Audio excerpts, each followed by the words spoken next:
coming in the coming years for that team? Because now Trae Young might be someone that's on the move.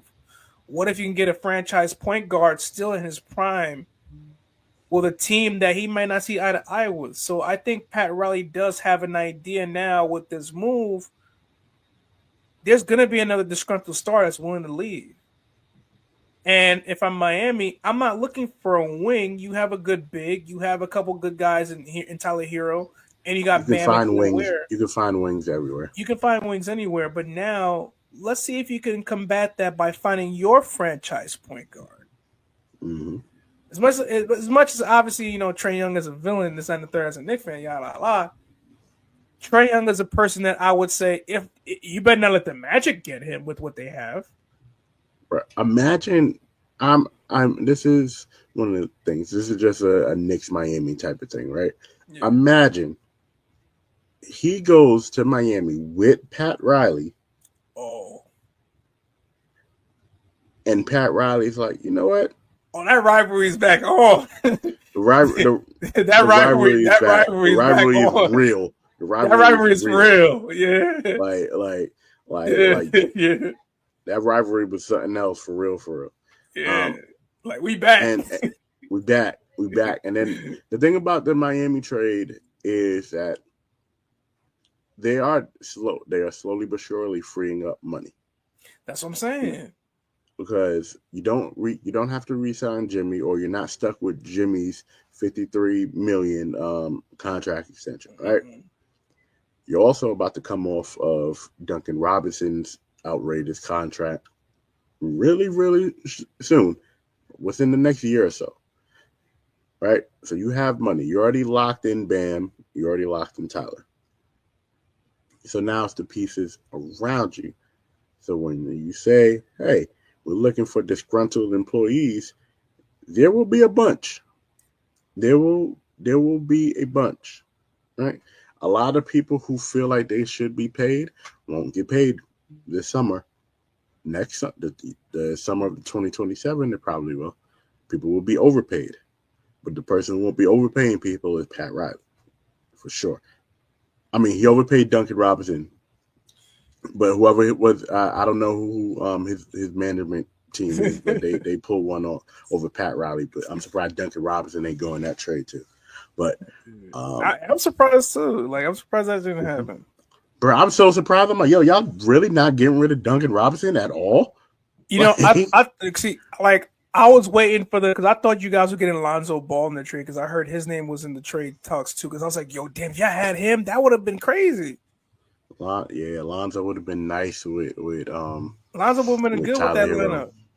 But that's why I say Trae Young now, because Trae Young is exactly what Pat Riley would need right now for Miami. Taking my bias or whatever. Mm-hmm. I'm talking completely objective. I'm talking just straight hoop. In terms of if I'm Pat Riley, getting a Trae Young is something that you would need, because now you could not just get a playmaker who can shoot, who has a threat of shooting. He clearly wants to win and has a chip on his shoulder. Yep. You get him on a Miami, it's up.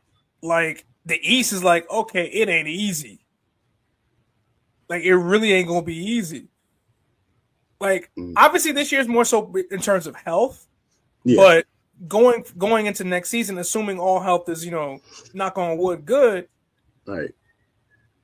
A Miami Heat team with a Trae Young, can you imagine it?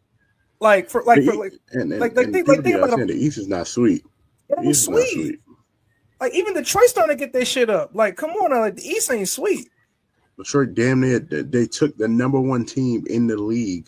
The number two team in the league, arguably the number one team, in the Cleveland Cavaliers, down to the limit to where they needed a 3-point heave at the end of the game. Come on, guys!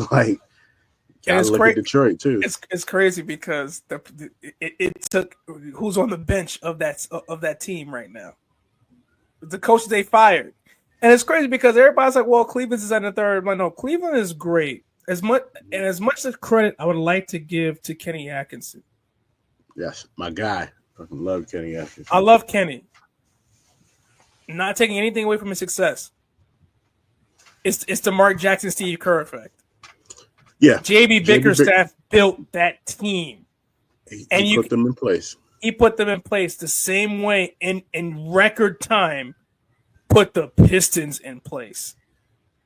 Mind you, Monty Williams was a coach that went to the finals, and JB Bickerstaff put them in much better place in record time than Monty. But I don't think Monty wanted that job anyway. I don't think Monty wanted the job anyway. I think I don't think he wanted to leave the Suns to begin with, but he needed to get up out of there.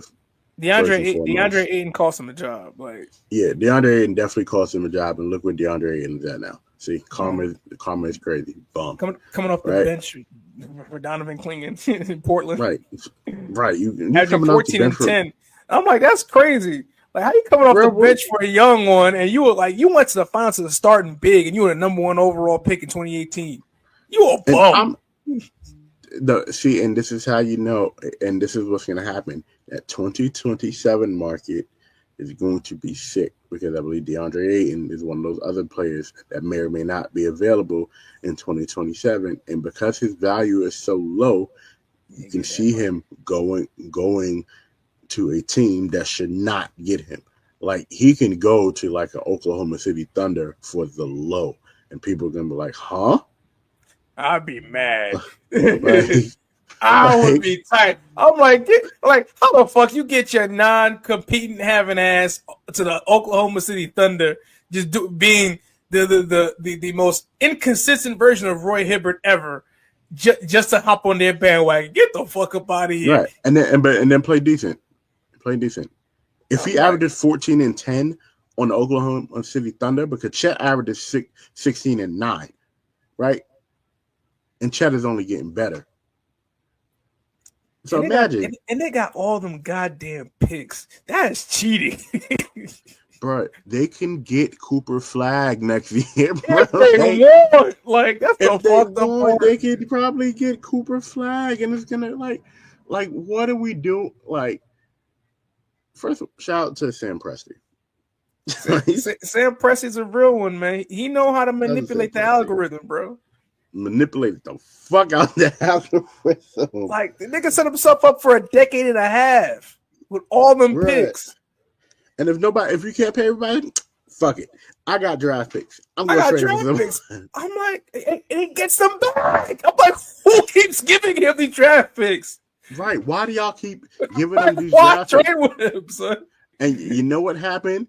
It was he got all these draft picks, whatever, where everybody wanted to be so good, so quick, that dumbass Paul George deal came back to bite them in the ass, for sure.